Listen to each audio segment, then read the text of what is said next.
আজ কতদিন পর সন্ধ্যাবেলা একসাথে সবাই মিলে বসলাম। মনা, তোর সাথে একটা কথা ছিল।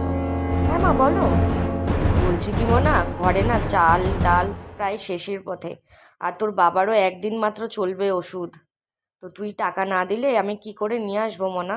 হ্যাঁ মা, আমি জানি আমার মাথায় আছে, কিন্তু ব্যাংকে কমিশন এখন এত দেরি করে দেয় যে আমার মাস চালাতে আমি হিমশিম খেয়ে যাচ্ছি মা। কিন্তু আমি কথা বলেছি ব্যাংকে, বলেছে যে 1-2 দিনের মধ্যে টাকাটা পেয়ে যাব মা। এ দিদি, আমার তো টিউশন ফিসটা এখনো বাকি। স্যার বলেছে মাসের 10 তারিখের মধ্যেই টাকা দিতে, কিন্তু আমি বলেছি যে তোর 20-25 তারিখ সময় লাগবে, তো স্যার বলেছে ঠিক আছে, তো তুই কিন্তু তাড়াতাড়ি করে দিয়ে দিস, নাহলে সবার সামনে বলে আমার লজ্জা লাগে। হ্যাঁ হ্যাঁ ভাই, দিয়ে দেবো, তুই টেনশন করিস না, আর 1-2 দিন সময় লাগবে। মনা, তোর উপরে এত চাপ হয়ে যায় মনা। আমি তো এখন আর কোনো কাজও করতে পারি না। বাবা, তুমি চুপ করো তো। তুমি এত কষ্ট পেও না তো, আমি আছি তো। তুমি আমাদেরকে বড় করেছো, এটাই তো সব থেকে বড় জিনিস। এখন তো আমরাই তোমাকে দেখবো।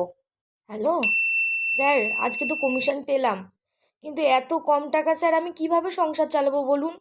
কাজ তো কম করছি না, প্রত্যেক মাসেই কাজ বাড়ছে। আগের মাসে এতগুলো অ্যাকাউন্ট খুলেছি, এপিওয়াই করেছি, পিএমএসবিআই করেছি, পিএমজেজেবিআই করেছি, এমনকি রেকারিং অবধি খুলেছি, তারপর আমার এত কম টাকা কি করে আসলো? আমি কি করে বলবো বলুন তো? কমিশন স্লিপ না পেলে আমি কিছু বলতে পারছি না।